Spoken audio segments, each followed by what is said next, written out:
Hey guys, I want to give a quick shout out to the sponsor of the channels, Dueling Guard, Sleeve Chief, and Imperium Duelist. Check them out in the description box down below and use code SAKO for discounts on all of them. Hey guys, NAWCQ here. Today I am talking about how you can beat the MITSURUGI Ryzeal deck. I received a lot of positive feedback on the last video that I did. The last video I did was for Malice, and a lot of you guys said that you wanted to hear more about how you can play those matchups and how you can really put yourself at an advantage to go ahead and beat them. It's really important to look at things like this leading up to an important event like the NAWCQ or the Nationals that your region is putting on. So it's an important thing to look at. It's really all I'm getting at. We're going to look at all the hand traps that are going to be played in the main format here. So these cards up at the top, these are going to be pretty much main formatted staples that people are going to be playing in their main decks, or cards that you may have in your deck because it works with your deck. And then we are going to be looking at some side deck options for things that can be used against them, and really how you can use them against them in the context of that. Starting off with Infinite Impermanence, into the MITSURUGI Ryzeal deck, having 1/4 hand traps is usually not the best, because let's say they start with something like Ice Ryzeal.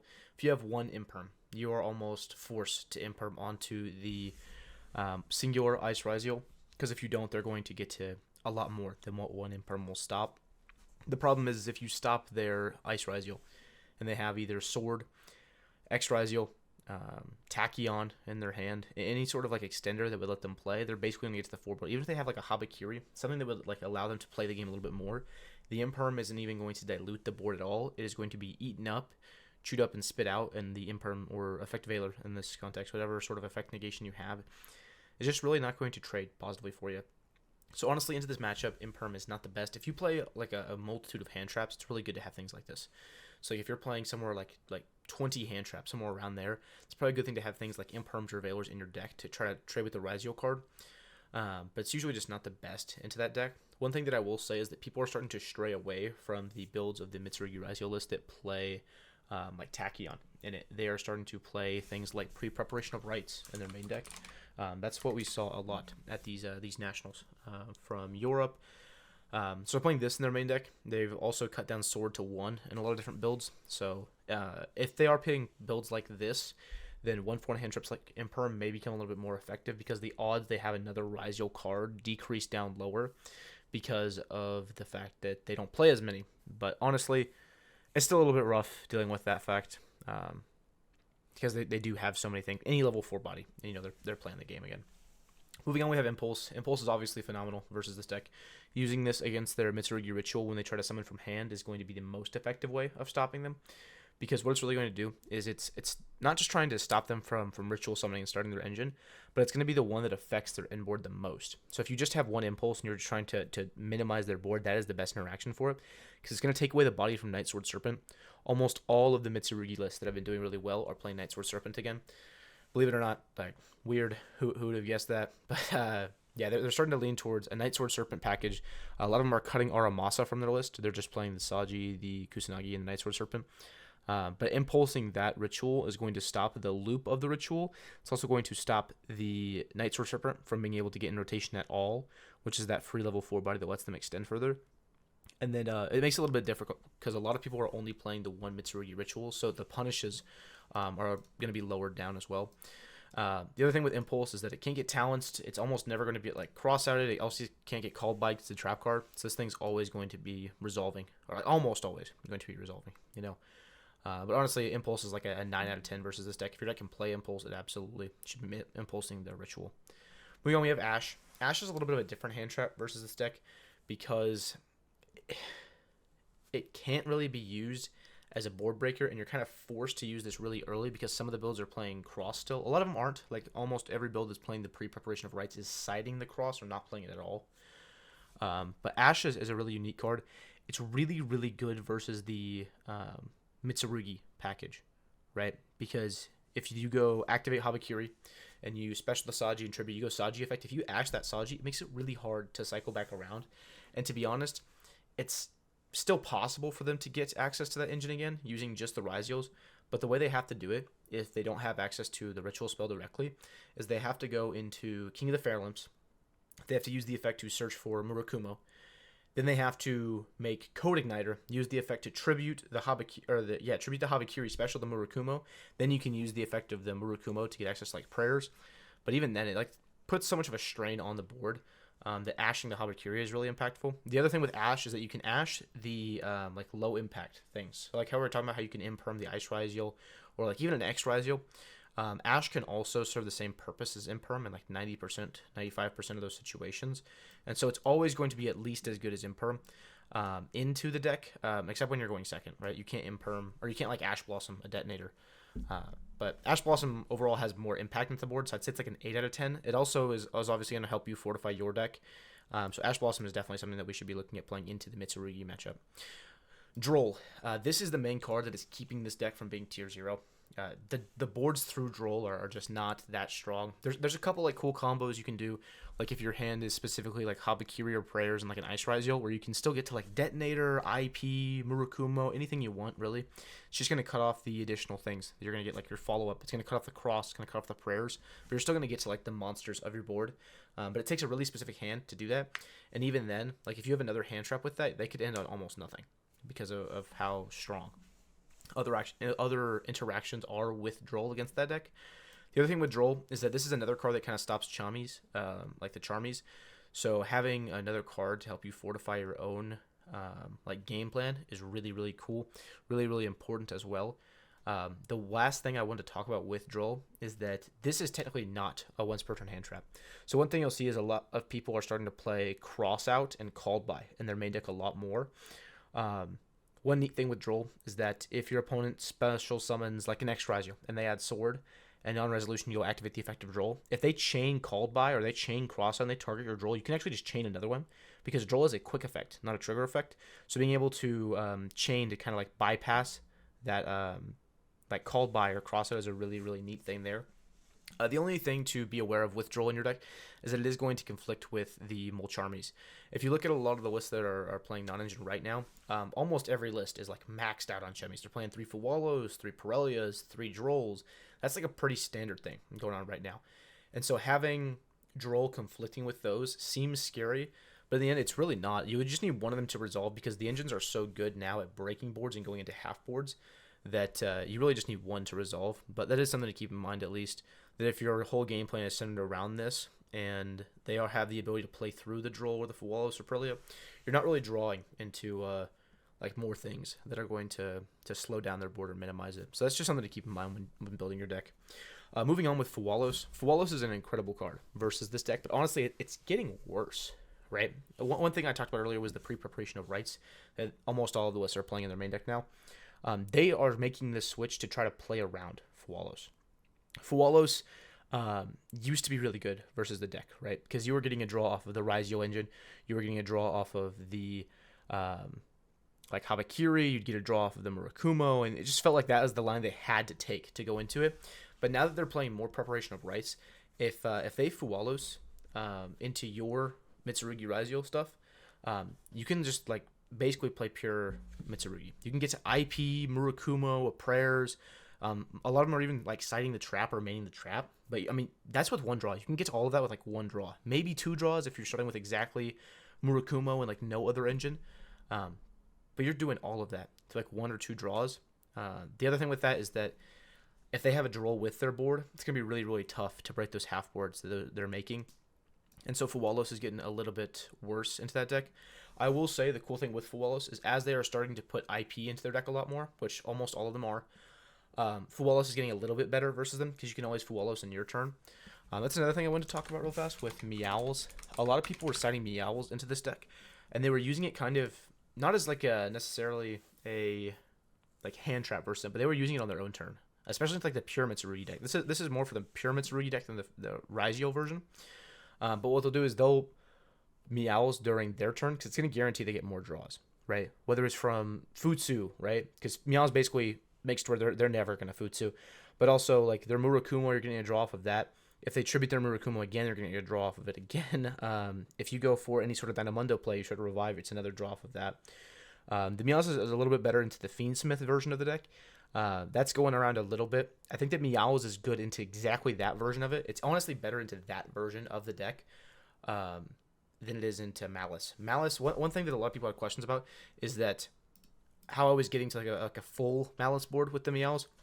Here's the deal, is that if they have any access to the Administer stuff, and they have like any access to like their malice stuff, they're going to be drawing 2 cards off of their chesty cap. Their backup is going to get them to whatever they really need as far as engine extenders, and they're going to end with like, I don't know, like a firewall and like a binder in graveyard with MTP set or GWC set, enough to cause interaction, like a lot of interaction, from just the little draws they gave you, because they really only have to summon from the graveyard like 1 time, 2 times really, if they want to use like a wizard effect to get to absolutely as many bodies as possible. But you can get to so much with just like little commitment with the thing. The other problem with Meows is that if you are playing Meows in your deck, you are already maxed out on these two, because these two are much, much better than Meows. And if you have all of these in your deck into those matchups, the odds that you draw into them are high, right? And you don't want to draw into more chummies because they're dead. You can only activate 2 per turn. Using them on your turn is okay sometimes, but it's not fantastic. You'd rather have a card that just slows them down, like guaranteed trace with the board. It's also less risky to play them. But Meows specifically for the pure MITSURUGI matchup, I give it a thumbs up. For the MITSURUGI Ryzeal one, it's not even in consideration. I don't think it's good enough. Purlia. I think Purlia is a fantastic card, absolutely fantastic card versus this deck. This is like another one of the major drawbacks of this deck, is that as people are starting to play a more engine-heavy build with the pre-preparation of rights, they are going to be playing into Purlia more, because they're not going to have as much non-engine to back up their board. And the non-engine that they are playing right now, the non-engine they can fit into their deck, it's pretty much the same 3 that we have talked about for like the past 5 minutes. The 3 Drolls, 3 Fualas, 3 Purlias. So if you Purlia them, the odds that they have non-engine to back up the half board they make is pretty low. So Purlia, I think Purlia is honestly better than Fualas going to this format. And I can talk about some more things. I think that Purlia has some really nice interaction versus Vanquish Soul, which is really cool to look at. But I'll get to that in a later video. Ghost Ogre. I think the Ghost Ogre is another fantastic card. I think it is definitely underappreciated for this next format. It has a lot of neat interactions into, obviously, Duo Drive. But there's a couple other things that you can Ogre. Like using Ogre in combination with other hand traps. Like if your deck is one of the higher end decks that can play like a lot of hand traps, like pure Ryzeal or anything like that. Ogre plus a Veiler or Ogre plus Impermanence is effectively Gamma. And Gamma is absolutely ridiculous. That is like one of the main cards that is like getting cited by Malice because of its just high risk, high reward potential. But Ogre plus Veiler is effectively the same thing as it, right? You negate the effect of the monster, and then Ogre resolves, destroys the monster, because the monster did get it fully negated by the effect Veiler or the Imperm. It's still going to not resolve to summon from the deck. It'll resolve negated. So using 2 card combinations like that is really cool. It diminishes the amount of extenders they can really have. The other thing with Ogre is that you can use it on your turn. Like I said, a lot of people are ending with IP now, so Ogreing the IP on your turn is pretty decent into it. I wouldn't say that this is like the best into this one specific matchup. I definitely think it's worth playing, because this on Ogre is going to stop the loop. It's going to stop the connecting bridge between the MITSURUGI cards and the Ryzeal cards, right? And so if we can cut off half, we're dealing with half of the deck now, and half of the deck is a whole lot easier to deal with than the full deck. Moving on, we have Bell. Bell is a lot of people like Bell. I think this card's horrible, honestly. The one major drawback to Bell in this deck is the fact that it negates activation. The main card you're wanting to Bell versus this deck is MITSURUGI Prayers. And Prayers is you can only activate once per turn card. So let's go ahead and pull it up here. It says that you can only activate 1 MITSURUGI Prayers per turn. So if you Bell the MITSURUGI Prayers, they can just activate another one. They can search another one, they can use another one. It's not really limiting them. It's just kind of like trading 1 for 1, and it has 0 impact to the effectiveness of their field. And you can't really use this card as a board breaker, because the only time people are really like using Murakumo is they're activating Prayers, they're tributing the Murakumo right away, and then they're resolving their Prayers. So they're going to add and then special back their Murakumo with the same effect. If you Bell the Prayers in that instance, then they're just going to activate the effect of the Murakumo in the graveyard to special back, and it doesn't really like trade evenly into that situation. So I think Bell is horrible in this matchup, but I think it is worth talking about because a lot of people think this card's good. Nib. This is a hit or miss card, honestly. Nib plus another hand trap can honestly end their whole turn, right? If you have Droll plus Nib, that cool line that I was talking about earlier, where they end with like Detonator, IP, Murakumo, if you Nib it, they end on nothing, because they're Droll. They can't even activate the Murakumo effect. They're getting on nothing. So Nib is really cool in that regard, that it can diminish boards. The other thing with Nib is that people are starting to cut Cross out of their main deck, and they're citing it, which I think is probably correct, honestly. We don't really need that much of like a go first like backing to our deck. I think it's kind of a waste of space. It's kind of a waste of your deck's room when it comes to the amount of non-engine it can play. That sliding bar that says that we could play anywhere from 13 to 18 non-engine by taking out some of the bricks in our deck, we're basically taking that bar and we're pushing it all the way down to 13 just so we can play Cross and like Node and more Sword Ryzeals and other things that, like Fortify our go first part of the deck. And I don't think that's what we need. But I think that if they are playing that build, Nib is a little bit more effective. The only problem with Nib in this format is it's going to see a lot less play. If you play against Vanquish, they're summoning 4 times. If they do summon 5 times, it's because they summoned 1 time during the end phase, and Nib is just not activatable still. You can Nib on your turn, technically, versus Vanquish Soul, but that's not the best thing to do. But basically because of the fact that Nib will see less play, people are going to play into it a little bit more. And I think that Nib could potentially be very good versus that deck. I don't know if you want to max it out, but I definitely think it's a card that's worth considering. A lot of combos are leaning away from doing Gallant Granite combos, like a lot of decks are leaning away from doing Gallant Granite combos because Nib is getting worse and worse. But honestly, any interaction plus Nib is basically better than just Nib used to be, you know? So I think that Nib is actually really good into this deck. Then we have Bisills. I think that Bisills are the thing that is really keeping this deck at bay right now. If you're playing a deck like Malice that kind of works really well with those Bisills, you should be like almost maxing on them. Like you should definitely be playing like at least 5 Bisills. Even if you're having to play Sarner, and this card sucks, just because it doesn't have an additional effect. It works with your engine as a pseudo starter, and it works into that deck. I think that you should be playing as many Bisills as really you can fit into that deck, because taking away their Murakumo is basically taking their deck and forcing it to just Ryzeal cards. They can spend as many like cards as they want to try to connect to the MITSURUGI stuff, but if you're Bisilling their Murakumo, it basically just wasted that entire time that they were like spending and the amount of resources they were spending in order to set up the Murakumo. So I think it's absolutely phenomenal into that matchup, and really the Bisills are the main thing that you're going to be siding into that deck as well. Like if you don't already have like Saroners and Baldricks in your deck, you should be siding them to go into that deck, because it's for one going to help you play the game if you're playing Malice, but also it's going to help keep that deck at bay. Taking out their Murakumo is just making the board so easy to break. You also have DD Crow. This is a card that they are playing in the Vanquish deck, and this brings us to like the side deck cards that I really wanted to talk about here. But DD Crow is really good versus that deck. Not just because you can hit their Murakumo like the other things do. You can also use this to hit the Ritual. And a lot of people, like I said, are playing one Ritual right now.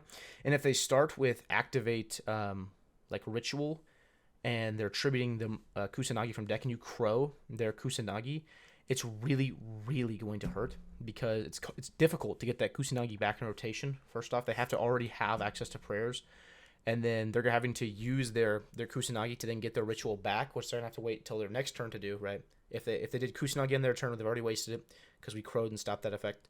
And then on our turn, they're going to have to prayers, which they hard drew, to special back the Kusanagi just to add the Ritual back. And then on their next turn, they're going to be able to Ritual at that point. But that Crow has effectively like set their turn back by set their clock back by 2 turns. You know, really, really slowing down that deck. The Bisills, we already talked about those. I wanted to look at Dark Ruler for a second. Dark Ruler is a card that has a lot of neat interactions, specifically with prayers. One thing that a lot of people don't know here is that, I mean, obviously everybody knows that you take 800 damage, right, if you use the effect of Special Summon from Grave. But what a lot of people don't know is that it's not pay 800. They think it's pay 800 special back. It says take, which is really, really cool when we look at Dark Ruler, because it's negate the X of all face-up cards until the end of his turn after this effect resolves. Neither player can take damage. Or, wait, no, sorry. Your opponent takes no damage. Neither player can activate monster effects in response, but your opponent takes no damage. So if they can't take this 800 damage here, then you cannot special a MITSURUGI monster. So we can actually Dark Ruler them, turn off their detonator, their IP, the other things that they're kind of ending on their field. And it's also going to turn off their prayers, right, from being able to special summon. So they're having to play into things like Ash Blossom, Bell, even like a Droll into that situation. Like if they go activate prayers tributing their Murakumo to try to like get that interaction live, because they cannot do the effect to special summon from Grave, because they can't take any damage. They have to add a MITSURUGI card, which is going to make them play into Droll on your turn, in the middle of your turn, right? So when they go add, they're going to go Chainlink 1, Murakumo effect, try to special it back. If you Droll right there in response to the effect of Murakumo, you're basically blanking the effect. Since it can't add, it can't summon back. So you're getting a lot of cool interaction off of this Dark Ruler. So definitely something to consider there into this deck. It's also like one of the most powerful board breakers. It has a lot of neat aspects with the fact that this card is not once per turn. and your opponent can't really respond with monster effects. So it's bypassing like the twins underneath their detonator. They can't even pop itself there. They have to find a new way to put their twins in the graveyard. But I really like this card, honestly. I think that this card is really slept on into that deck. Mainly because of the prayers interaction, but just in general, it's just trading with so much on the field. And then lastly, I want to talk about Gamma, and this is Epsilon. You definitely do not play this guy. Do not play Epsilon. It is Delta that you're supposed to play. This is something that they were citing in Malice.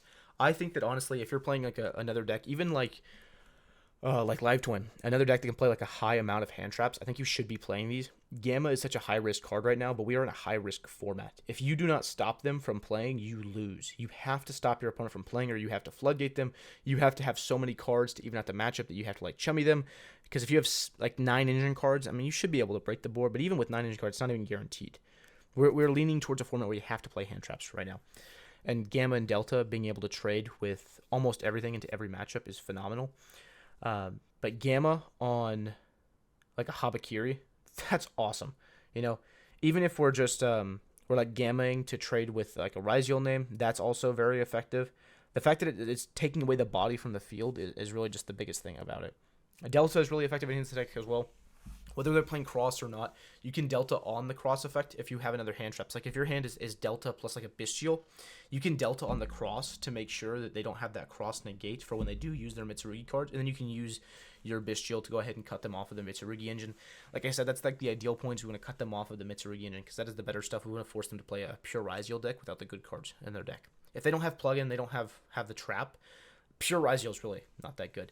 And so having cards that kind of force them onto that build of the deck by taking away the MITSURUGI aspect is important. That's pretty much it. That's like all the cards I wanted to talk about here. If you guys had any other cards or questions, anything else you wanted to look at, leave in the comment section down below. I'd love to hear you guys' thoughts on that. If you want to see more videos like this, I'm already planning on doing one for every one of the main decks in the format. But if you guys want to see more of these for every format going forward, just let me know. I am deciding that from this point moving forward, I am going to try to upload 5 days a week, Monday through Friday. May change it up. I might try to upload Sundays too. I'm not too sure yet. But for right now, that is what I'm going to do. If you guys have any videos, idea though, or things that you'd like to see from me, let me know. Either way, I appreciate you guys watching the video. If you wouldn't mind like, commenting, and subscribing, I really appreciate it. And I hope you guys have an absolutely fantastic day. Thanks. Bye-bye.